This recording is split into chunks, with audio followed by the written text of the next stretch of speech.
Oui, oui, d'accord. bonjour. OK. OK. Donc, Bon. j'éteins mon micro. Je vous laisse la parole. Bon. Respire. Respire profondément. Oui, Tu commences. oui. Tu vois, aujourd'hui, comment dire, j'ai le caméra parce que l'autre jour, on a dit qu'on devait regarder les personnes qu'on parle avec. Alors, mais après, je finis, je vais l'éteindre. OK. Bon. Bonjour, mesdames et messieurs du jury. Je m'appelle Rosy Sanchez et je vais vous parler aujourd'hui de documents que j'ai lu. Bon, le premier document a été écrit par Muriel Jasseur en 2007 et l'autre document a été écrit par Marie Piquemal en 2012. Les deux documents parlent un thème en commun, qui c'est la culture générale. Alors, après avoir lu les documents, je me suis posé la question.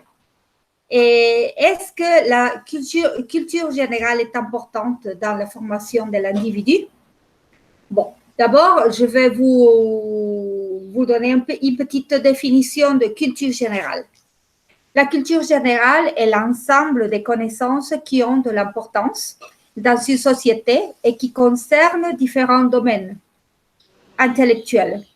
La culture peut s'apprendre à l'école, mais aussi par la curiosité personnelle et par l'expérience.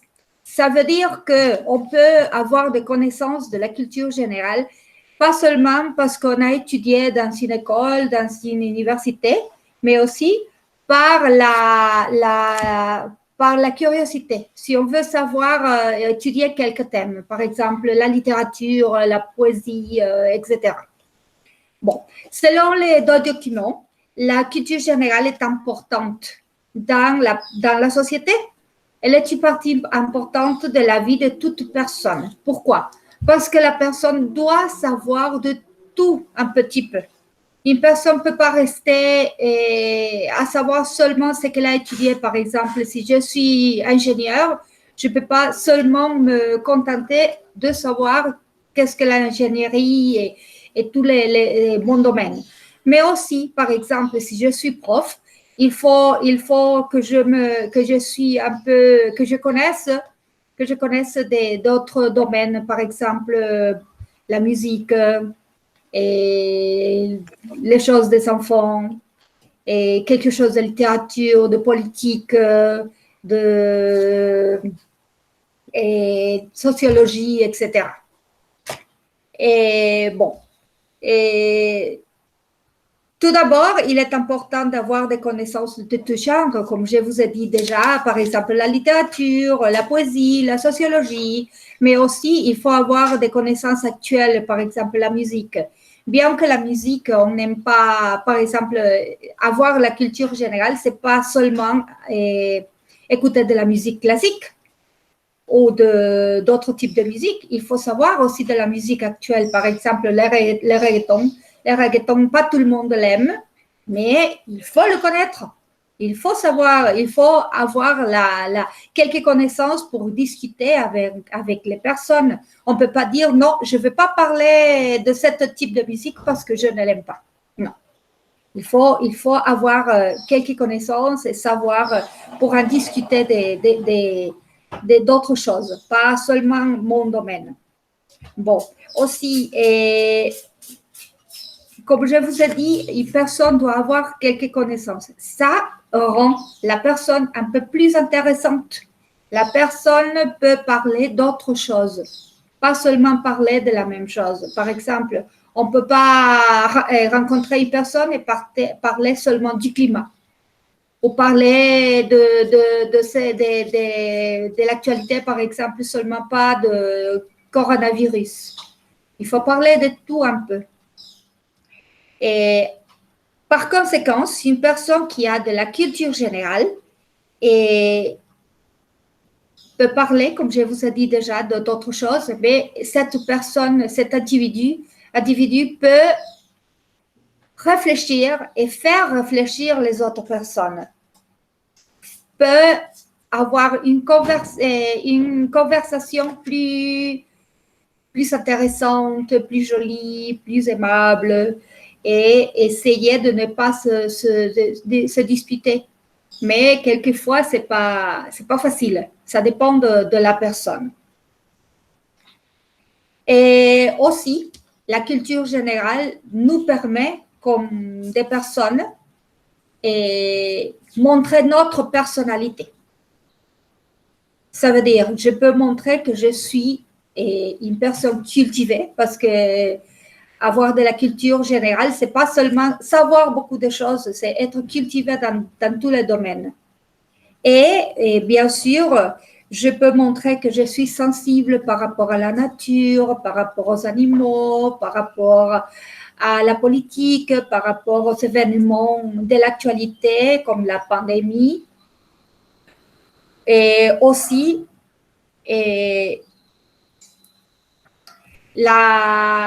savoir beaucoup de choses nous permet d'être, bon, que je vous ai dit déjà, plus sensible, plus aimable, faire réfléchir les autres, et aussi, bon, et d'un autre côté, je vais vous dire aussi, la culture générale nous aide dans d'autres domaines. Par exemple, si je veux avoir un meilleur travail, ou si je veux entrer dans une bonne école, dans une bonne université, ces connaissances vont m'aider à avoir ce travail ou ce que je veux.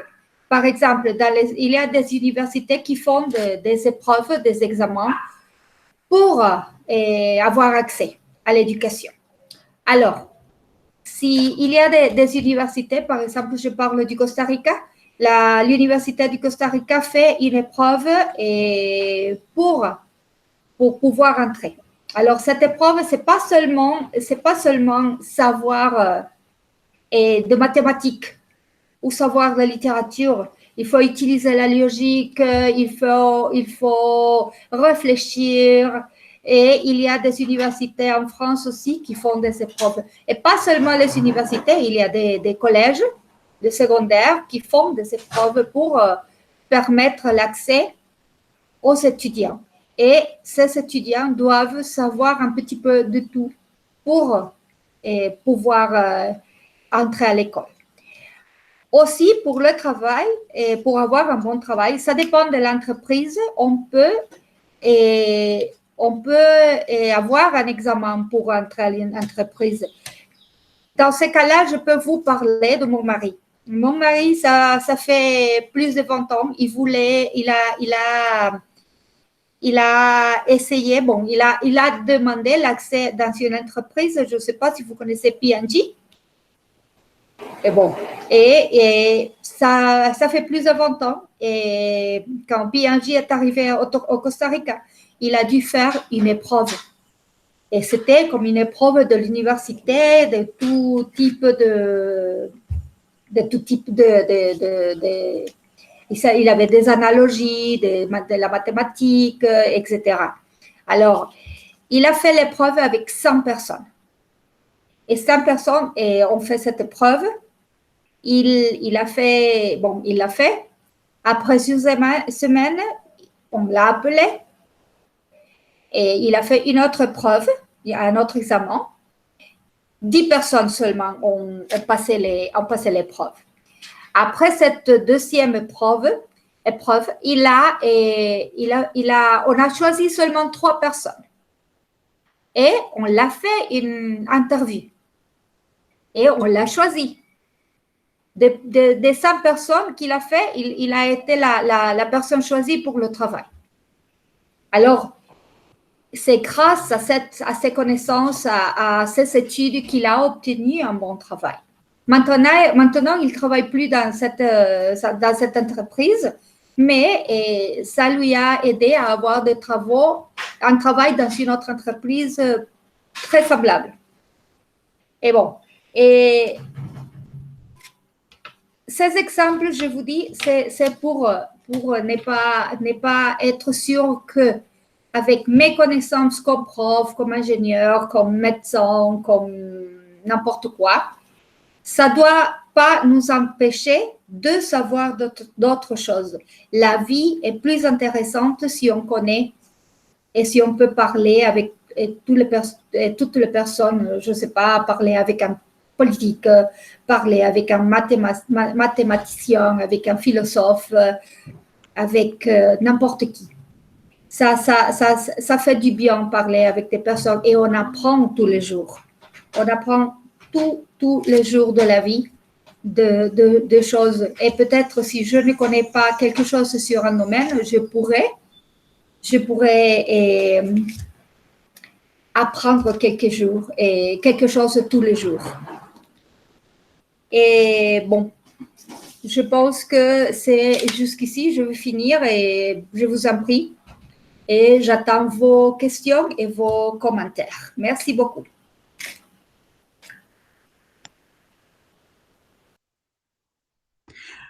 Rosie, avant de Oui, commencer à te poser des questions, oui. j'ai vu que tu as pris seulement 10 minutes pour parler. Parce Oui, tu as commencé à 2h09 et il est 2h20. oui, Alors, j'ai ça pris. fait 10 minutes. Parce que Ouais. si tu veux continuer, tu peux le faire. Souviens-toi qu'il faut parler 15 Oui, minutes. au moins, oui, je sais, j'ai mis le chronomètre. J'ai vu que je parlais 10 minutes. Bon, je peux élargir un peu et en vous disant que, bon, je vous répète, la culture générale, on peut démontrer la personnalité. Et avec les choses qu'on apprend, bon, je vous ai dit aussi d'être plus sensible à la nature, aux autres personnes, parce que on ne peut pas se contenter de savoir seulement des petites choses, il faut savoir un petit peu de tout. Et aussi, on peut juger les choses avec impartialité. On peut juger, on peut ouvrir l'esprit aussi. On peut être une meilleure personne. Je pense que la culture générale, c'est un thème très, très grand pour parler, pour apprendre, pour tout. Mais bon, dans ces cas-là, je pense que j'ai plus à vous dire. Je m'excuse si je n'ai pas trop parlé, mais bon. Merci. Et bonjour. Bonjour. Madame, je vais prendre la parole. D'accord? Oui. Oui. Je vais commencer et je peux vous dire que j'ai adoré votre dissertation. Oh, merci, merci. J'étais très nerveuse. Vous l'avez très bien fait. Je trouve que vous êtes très optimiste. Vous utilisez beaucoup de connexions logiques, ce que j'aime beaucoup, parce que a été une dissertation très claire pour tous nous. Et aussi, bon, je ne sais pas. À mon avis, c'est vraiment fantastique de voir une collègue qui le fait très bien. Alors que félicitations. Merci beaucoup. En tant que collègue, je ne suis pas juriste, je suis aussi comme vous en train de essayer de me dérouler dans ces défis du DALF. C'est difficile pour tous, non? Oh oui. Alors que je peux vous faire référence à quelques aspects avant de poser deux questions que je voudrais vous poser pour que vous puissiez vous expliquer un petit peu plus à propos et la dissertation dont vous venez de nous faire. Oui, merci. Alors, quelques aspects sont, bon, je vous recommande au lieu de dire choses, utiliser des mots tels que aspect, sujet, thème. Moi, je comprends bien parce que Oui. en tant qu'éco, on utilise beaucoup de choses, alors qu'au moment que ces mots viennent à notre esprit, essayons de rester et laisser à côté notre costaricien, esprit costaricien. Alors, essayez de trouver d'autres mots tels que aspect, sujet, thème, etc. Puis, par exemple, au moment que vous avez dit conversation plus jolie, disons, essaye, je vous recommande d'utiliser quelques adjectifs plus Plus clairs, soutenu. tels que argument, par exemple.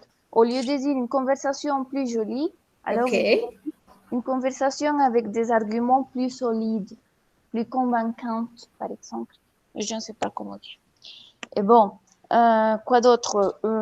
Par exemple, l'université fait une preuve. L'université ne peut pas faire l'épreuve, sinon qu'on fait des épreuves ou on fait une preuve aux universités publiques. C'est un aspect que pour nous c'est difficile à l'oral parce que quand on parle quand même en espagnol, on fait ce type d'erreur. Alors que l'université ne fait pas la preuve, sinon qu'on fait une preuve dans. OK.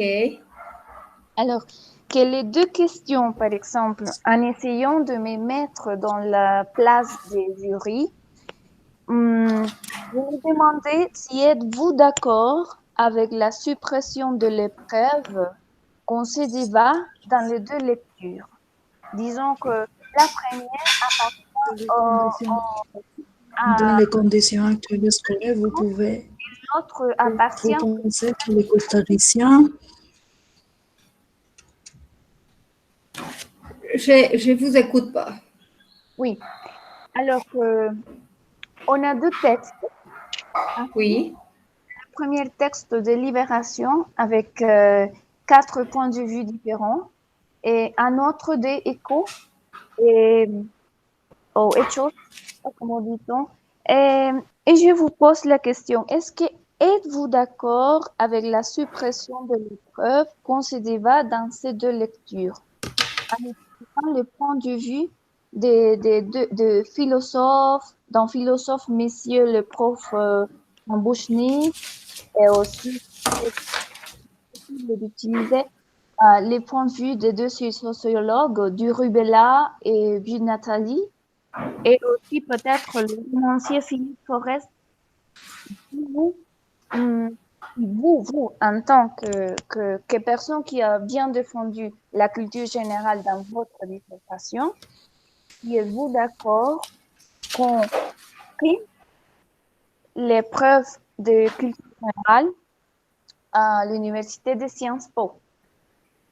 Bon, je ne suis pas d'accord avec la suppression de ces preuves parce que, et bon, si bien l'éducation doit être accessible pour tout le monde, pas tout le monde peut avoir et peut étudier dans les universités les plus connues.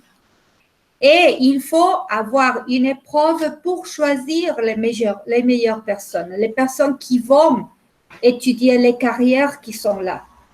Alors, si on supprime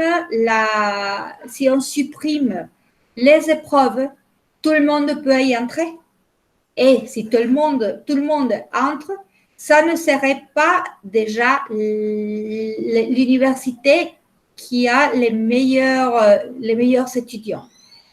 On pourrait dire que c'était comme les universités privées qui acceptent tout le monde. Je ne sais pas, je m'excuse si quelqu'un a étudié dans une université privée. Excusez-moi, José David. Et bon, je pense que les universités les plus connues doivent avoir une épreuve pour choisir les meilleures personnes, les personnes les plus capables et qui vont avoir succès dans les carrières et aussi dans le travail que cette personne va obtenir pour le futur, pour l'avenir. OK. Et en parlant de ce sujet-là, je voudrais te demander, est-ce que tu ne penses pas que les épreuves universitaires sont discriminatoires? Par exemple, à l'AUCR, il me semble qu'elles sont discriminatoires parce que vous pouvez voir que pas tout le monde peut y entrer. Alors, est-ce que les épreuves universitaires sont discriminatoires pour moi? Parce que pour moi, oui. Je ne sais pas pour toi. Qu'est-ce que tu veux dire? Bon, pour moi, je ne pense pas que les épreuves soient discriminatoires. Ces épreuves sont pour choisir les meilleurs candidats à étudier. Alors, du point de vue des régions, par exemple, dans les régions rurales, et c'est un peu difficile l'accès. Mais par exemple, l'Université du Costa Rica, si bien l'examen est difficile, l'université donne accès à tout le monde parce que l'université a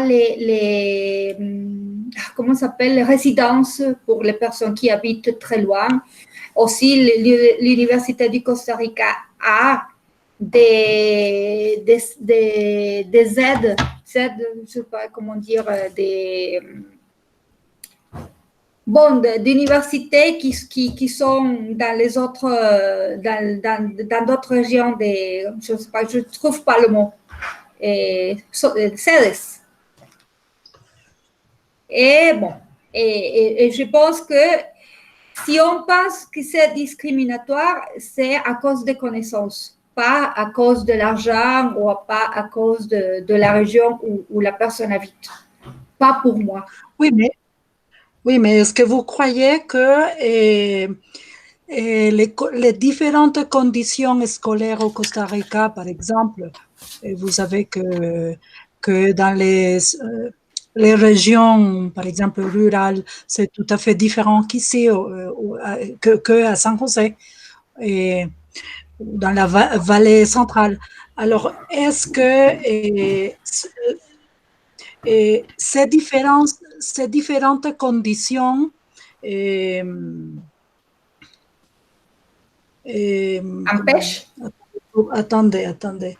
Oui, c'est-à-dire que ces conditions différentes font une culture, disons, générale pour tous les costariciens et que ces cultures peuvent permettre l'entrée à une université publique, c'est-à-dire dans les mêmes conditions.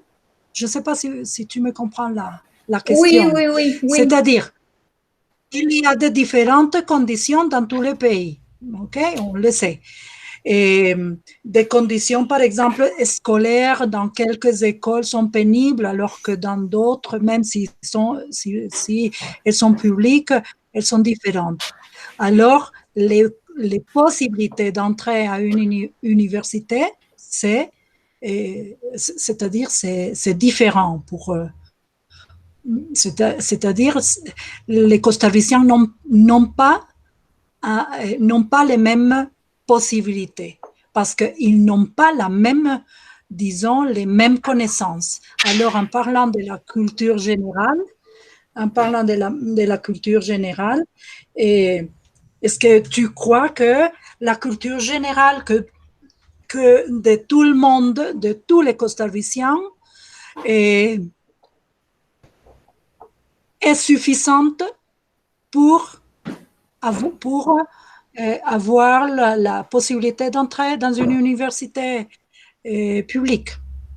Bon, comme je vous ai dit au début, la culture générale peut s'apprendre à l'école, mais aussi la culture générale peut s'apprendre par curiosité personnelle. Alors, bien que dans les régions rurales du Costa Rica, l'éducation publique n'est pas la même, que dans tous les pays, ça ne dépend pas du programme de l'éducation, ça dépend des professeurs qui font les classes. Ça dépend aussi de la vocation qu'ont les professeurs pour leur apprendre aux élèves. Alors, aussi, cette culture générale ne doit pas seulement s'apprendre à l'école, elle doit s'apprendre partout, pas seulement à la maison, pas seulement à l'école. Si la personne qui veut étudier, par exemple, à l'Université du Costa Rica ou à la Sorbonne, n'importe où, veut entrer, ça va dépendre de sa curiosité, de son éducation, mais ça va dépendre de la capacité que chaque personne a. Et c'est ça que demande l'université. Les épreuves qu'on fait pour les universités ne vont pas dire si on est plus intelligent que l'autre. Et ces examens vont me dire si la personne est capable, a une capacité pour étudier, pour apprendre, pour réfléchir, pas seulement pour savoir si j'ai des connaissances. Bien qu'au Costa Rica, n'est pas la même chose dans toutes les parties, parce que c'est pas vrai. Et en plus, si on compare l'éducation publique avec l'éducation privée, on voit une énorme différence. C'est pas la même chose. Mais je pense que ça va dépendre aussi des professeurs et de l'étudiant. Parce que les professeurs, ils doivent travailler, ils doivent faire tout ce qu'ils doivent, mais aussi, les professeurs doivent avoir les conditions pour faire son travail de la meilleure façon. Mais bon, ici, on ne parle pas de professeur, on parle de la personne qui va faire l'examen pour l'université ou pour n'importe quoi, pour le travail. Ça va dépendre de la personne qui veut s'éduquer tout seul, s'instruire, lire, connaître pour avoir accès, soit à l'université, soit à un meilleur travail. Je ne sais pas si je vous ai répondu correctement ce que vous pensez, ce que vous voulez. Diana? Oui.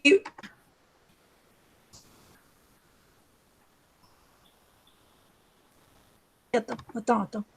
Oui, j'ai bien aimé ta réponse. Ah, merci. Le jury ne doit pas le dire. Oui, j'ai bien aimé parce que tu as fait une conclusion en prenant en compte ce que tu avais dit au début de ton exposé. Tu avais parlé de la définition de la culture générale en disant que ça dépend de l'expérience, de la culture, de la curiosité, et de ce qu'on a appris à l'école, etc. Et tu l'as repris ici dans ta réponse, et ça, c'est bien. Merci. C'est-à-dire, il faut prendre pour défendre les arguments, il faut justement faire revenir tout ce que tu avais dit dans ton exposé. C'est bien ça. Merci. Très bien. Merci.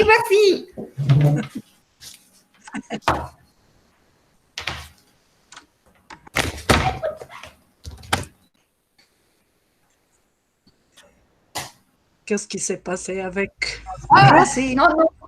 C'est que l'ordinateur va la batterie est déjà presque, d'accord.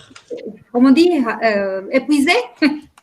Alors, je veux me lever pour la brancher. Bon. Et il y a une autre question, quelque chose que vous... Parce que Aïda m'a dit qu'elle voulait poser des questions.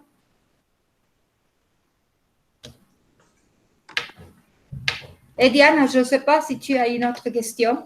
José David. Monsieur Jury.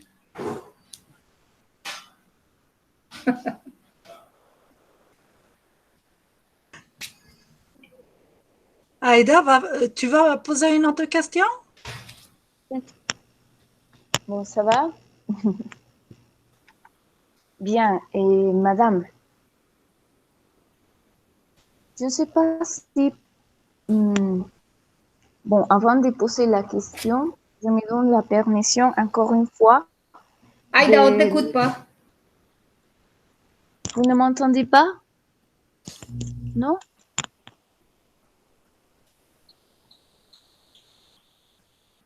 Oui, mais j'ai les haut-parleurs bien. Vous m'entendez? Si? Si? Rosie, Roman, est-ce que vous m'entendez? Je t'entends bien. Moi aussi, je t'entends bien. Ah, c'est Rosie qui a les problèmes. Elle est déjà en fait, elle fête parce qu'elle est finie.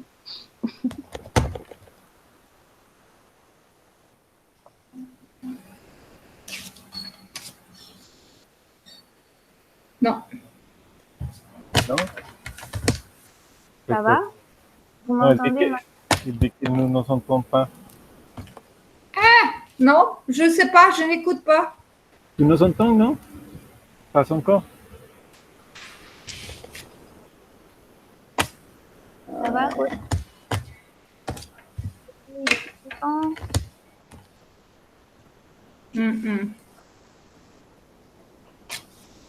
Oh, je ne sais, je n'écoute pas, je ne sais pas qu'est-ce qu'il s'est passé. Attendez, je vais sortir et je vais revenir. Ramon? Oui. Excusez-moi, est-ce que cet exercice, on l'a déjà fait intérieurement? L'exercice, oui, Ah, oui. disons, le monologue avec le débat, mais avec un autre sujet, un autre thème. Oui, est-ce que je ne sais pas quel est le rôle vraiment du jury, je ne sais pas comment on le fait. Et ma première intervention, j'ai fait mes commentaires personnels, puis j'ai donné quelques conseils et je ne me limitais pas à faire seulement que la question. Et je ne sais pas si cette fois, vous me recommandez pour être plus ordonné de faire seulement la question ou est-ce que je peux mettre la cuillère? Mettre la cuillère, la fourchette. Cela n'existe pas. En espagnol. Et je pense que, disons, le rôle de jury, c'est vraiment de penser que vous êtes en train d'évaluer la personne, mais normalement, il y a un monologue et après, il y a un débat. Donc, je pense que ce qu'on peut faire, disons, ce que tu as fait, c'était très bien. Je trouve très bien cet commentaire, mais peut-être les garder pour la fin. Disons, faire comme si c'est vraiment l'épreuve et pendant la certification. Donc, tu fais des questions et tu les poses plus de questions autour du thème, mais tu ne la corriges pas. À la fin, on peut faire une petite séance en disant des recommandations. Je trouve que c'est très bien de faire des recommandations, tout le monde en train d'apprendre dans tous les sens. Donc, dans ce cas-là, je pense que c'est mieux que tu poses la question. Oui. Moi, j'ai bien aimé parce qu'elle m'a fait sentir bien.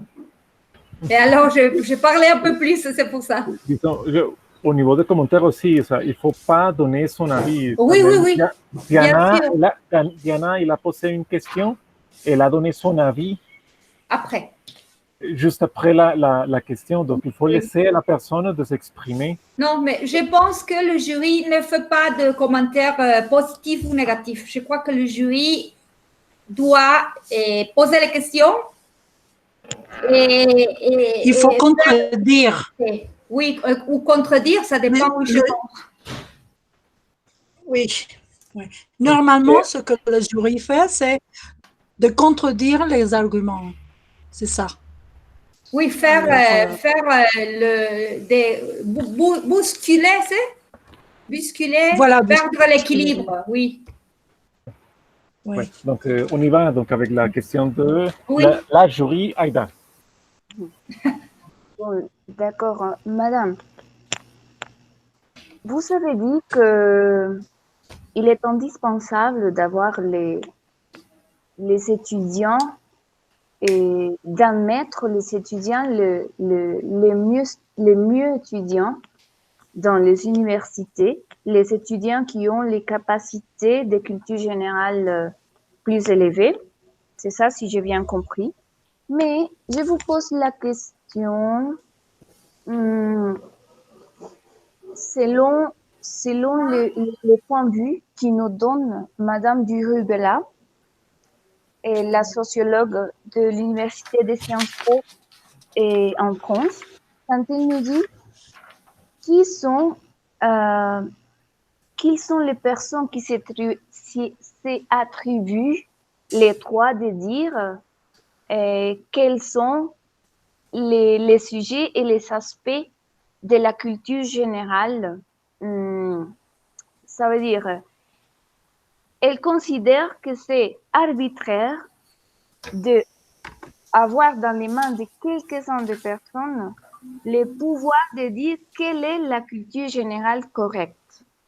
Ainsi que la culture générale pour un pays africain n'est pas la même culture générale que pour un pays européen. Oui, c'est vrai. Et par exemple, pour nous, pendant que notre réalité, c'est les examens d'admission de l'Université du Costa Rica, de l'UNA, qui n'est pas une dissertation, sinon que seulement un examen fondé sur des questions fermées, des choix uniques. C'est pas une dissertation où l'on puisse vraiment, et c'est un exemple où l'on puisse vraiment démontrer un esprit libre, un esprit des informations, des argumentations, une capacité réelle, sinon qu'on répond que des questions assez uniques. En synthèse, la question dont je vous pose le questionnement, c'est surtout par rapport à qui définit, qui sont vraiment ces personnes qui définissent quelle est la culture générale ou pas.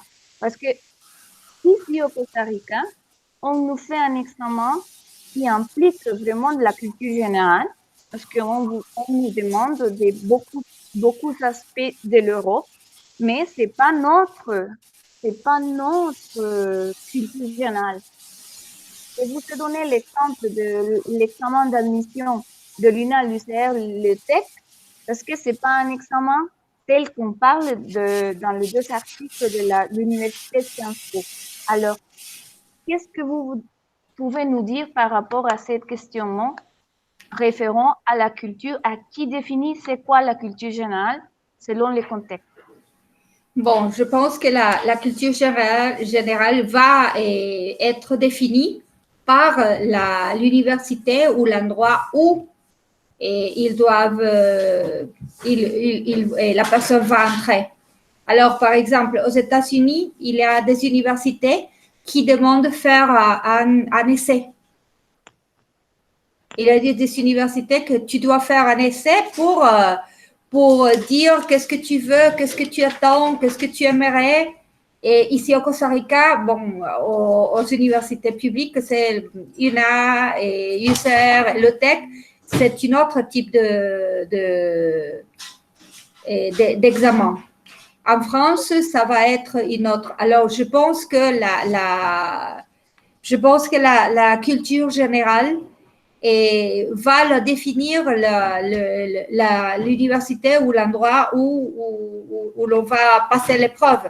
Mais la culture générale, comme dit Marie Durubela, elle dit ici que la culture générale, c'est la classique, les humanités classiques, la littérature, la musique.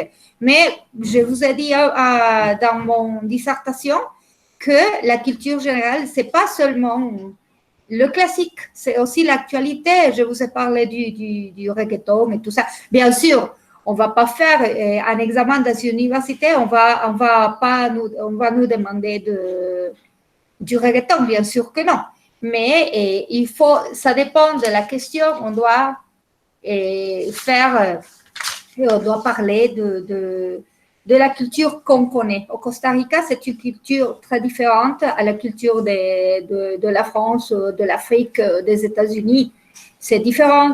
Et ce n'est pas la même chose, la culture générale du Costa Rica que du Panama ou du Nicaragua. Parce que même si nous sommes à côté, c'est très différent la culture qu'on a d'un pays à un autre. Et même d'une région à une autre, ce n'est pas la même chose à San Carlos, à Cartago qu'à San José. Et je pense que, bon, aussi, les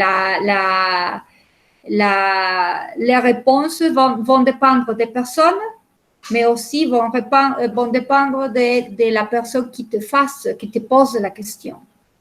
Je ne sais pas si je me suis expliquée. Merci. À toi.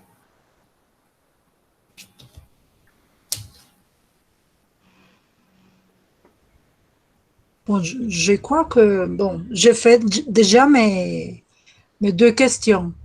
Alors, pour moi, ça suffit, c'est bien. Alors, je ne vais pas continuer à poser des questions. Pour moi, c'est bien, c'est très bien ce que Merci. tu as fait. Ouais.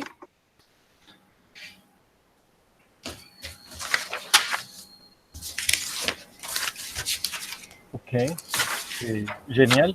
Donc, on peut passer à les recommandations. Et si vous avez, disons, José David aussi, si tu veux participer. Et Aïda aussi, si tu veux prendre la parole à partir des recommandations que tu as prises parce que tu as déjà donné quelques recommandations, mais tu as d'autres, non?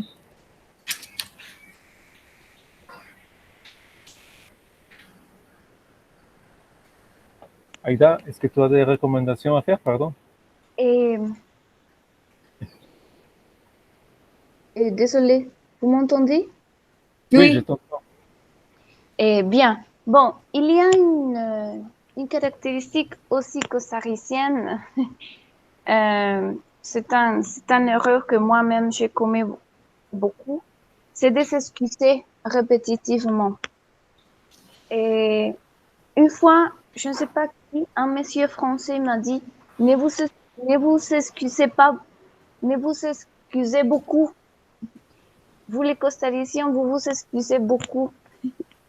Alors, ton conseil, c'est parce que parfois on semble inseguro. On semble Qu'on n'est pas sûr. oui, qu'on n'est pas sûr, c'est ça. Mhm. Ok. Peut-être ça, oui, une recommandation plus personnelle. Et aussi, je ne sais pas si je me trompe, mais moi, je sais que c'est difficile de faire devenir des arguments des auteurs, mais parfois, non, mais il serait positif d'apporter quelques idées des auteurs pour les mettre en balance.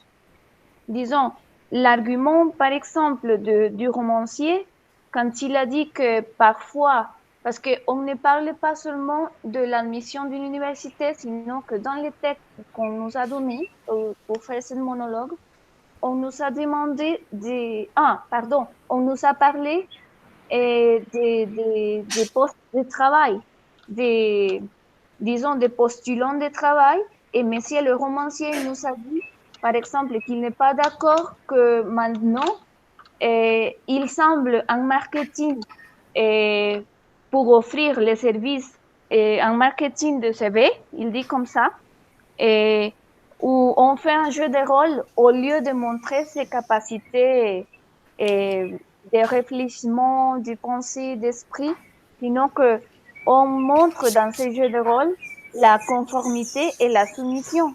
Alors que je trouve cet élément, par exemple, cet argument positif de l'intégrer dans votre argumentation. Ça serait un point pour prendre en considération, je trouve. Oui. Oui, ok. Oui, parce que comme ça, vous pouvez nourrir beaucoup plus votre argumentation personnelle, que moi, personnellement, je l'ai trouvé très, très bien fait. Et je ne sais pas, quand j'étais t'écoutais, moi, je disais à moi-même, où est-ce que madame a pris beaucoup d'idées? Elle est très bien, elle est très, très, très formée. Alors, c'est ça, seulement comme de nourrir avec d'autres, bien sûr que disons toujours ce qu'il a dit. Sinon, c'est un plage. Ok. Bon, merci. J'ai tout noté.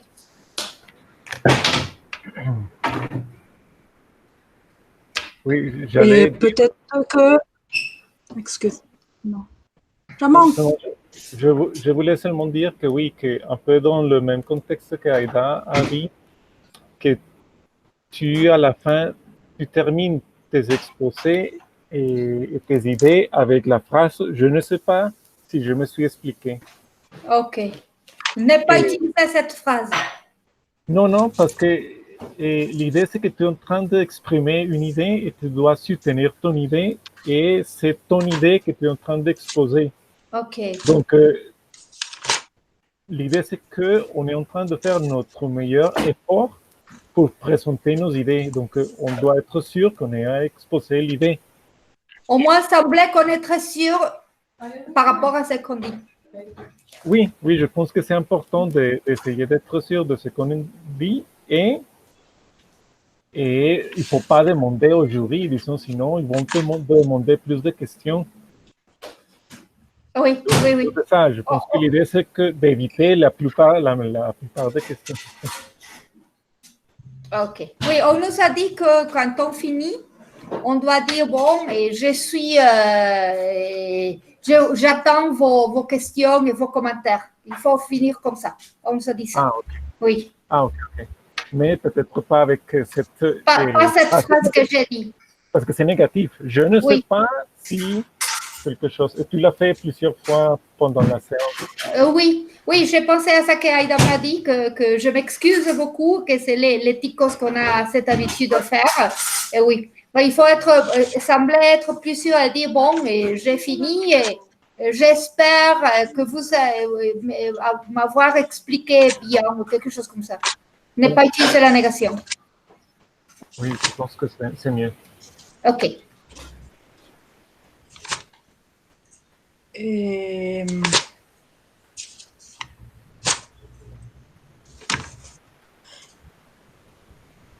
Diana, tu avais une autre intervention? oui, Tu voulais dire quelque chose? j'étais en train de voir. Je pense que il faut travailler un peu dans l'introduction la partie de l'annonce du plan, parce que en lisant un peu, et pour laisser argumenter, dans l'introduction, bien sûr,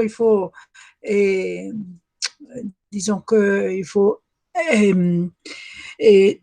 parler de la problématique, bien sûr, synthétiser les idées des documents, bien sûr, annoncer la problématique, tu l'as fait, mais on nous a dit aussi qu'il faut annoncer le plan. Dans l'essai argumenté, il faut annoncer le plan, c'est-à-dire comment est-ce que on va développer l'exposé.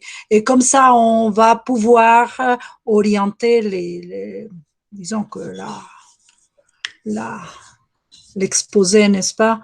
Et je pense que ça, il faut le travailler, je pense.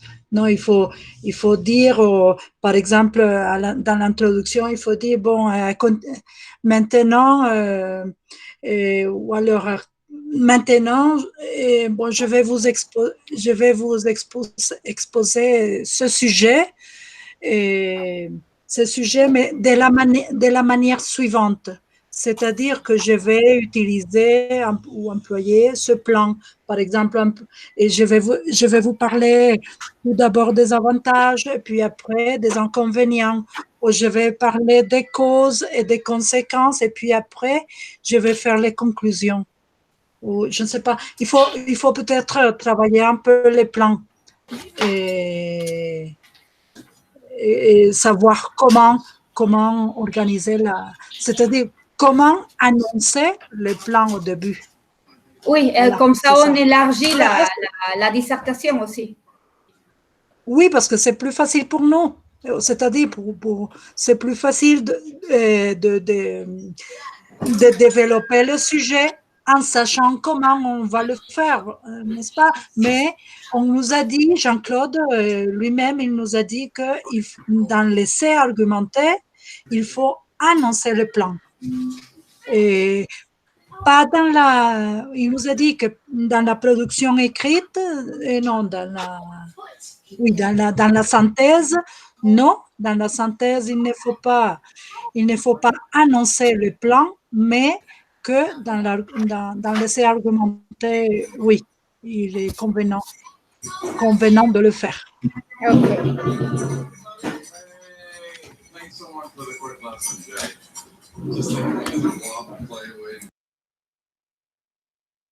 Je sais que nous sommes en train de travailler deux compétences en même temps. Disons, les lundis, on travaille la production écrite et les mercredis, c'est plutôt la production orale. Et nous sommes en train de travailler la production orale sans utiliser la méthode du livre. Donc, je sais que c'est très bien parce que quand nous vont arriver à la partie du livre, nous serons plus avancés. Mais je vous recommande d'aller sur la page 158 et 159 et parce que il y a les recommandations pour faire l'expo du monologue. Donc, et disons, moi, quand j'ai travaillé la préparation pour cette séance aujourd'hui, j'étais en train de voir les connecteurs. Et pour ce qui était en train de dire Diana, c'est très bien parce qu'il y a des connecteurs pour annoncer un plan. Tout en bas au milieu du cadre blanc. Donc il dit, je traiterai plusieurs points. J'aborderai les aspects suivants. Le premier point, je terminerai par le dernier point examiné sera. Donc en utilisant ces connecteurs, c'est plus facile de rédiger le plan et de l'exprimer. Aussi, il y a, parce que aussi, à la page 158 en bas, il y a une partie qui dit stratégie. Donc, c'est la stratégie pour préparer le monologue. Donc, je lis rapidement les deux documents déclencheurs, tout en repérant les mots-clés et les idées marquantes. Deuxième, je dessine sur ma feuille de brouillon une carte mentale. Au centre, je note le sujet de réflexion et autour les différentes idées s'y rapportant. Je mets en valeur le lien logique entre les idées et les des flèches. Et 3, je rédige sur ma feuille de brouillon les grandes lignes de mon introduction et de ma conclusion. Je rédige aussi les transitions. Donc c'est un peu compliqué, mais je pense que l'exercice est très bien d'essayer, en utilisant les connecteurs, essayer de rédiger très vite l'introduction et la conclusion.